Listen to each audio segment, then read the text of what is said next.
రోజు మనం పాలు పోయించుకున్న తర్వాత ఫ్రిడ్జ్లో పెట్టుకున్న తర్వాత దాన్ని మేగడ కడుతుంది కదండి. ఆ మేగడ అంతా తీసుకుని ఓ దాంట్లో స్టోరేజ్ చేసుకుని 4 days తర్వాత మనం పెరుగు ఎలా తోడుపెట్టుకుంటాం అలాగే తోడుపెట్టుకుని ఉదయం మిక్సీ జార్లో మిక్సీ ఆడేసుకున్నానండి. మిక్సీ ఆడేసుకుని పొయ్యి మీద పెట్టి కాసుకుంటున్నాను. నెయ్యి ఈ విధంగా కాసుకుంటాను నేను. పెరుగు మీద మేగడైతే నాకు తెలియదు. పాల మీద వచ్చి మేగడతోనే స్టోరేజ్ చేసుకుని ఈ విధంగా నేను నెయ్యి తయారు చేసుకుంటాను.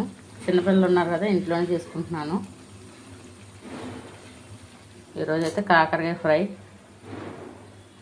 ఎవరో చెట్టు కాసాని ఇచ్చారు.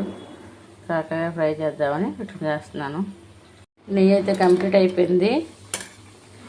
ఇందులో తవలపాకు ఉంటే తవలపాకు వేసుకోవచ్చు, లేదా కరివేపాకు ఉంటే కరివేపాకు వేసుకోవచ్చు.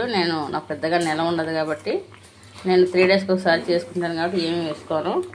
చూపిస్తాను. గిన్నెలో దీన్ని తీసి ఉడకబెట్టి చూపిస్తాను.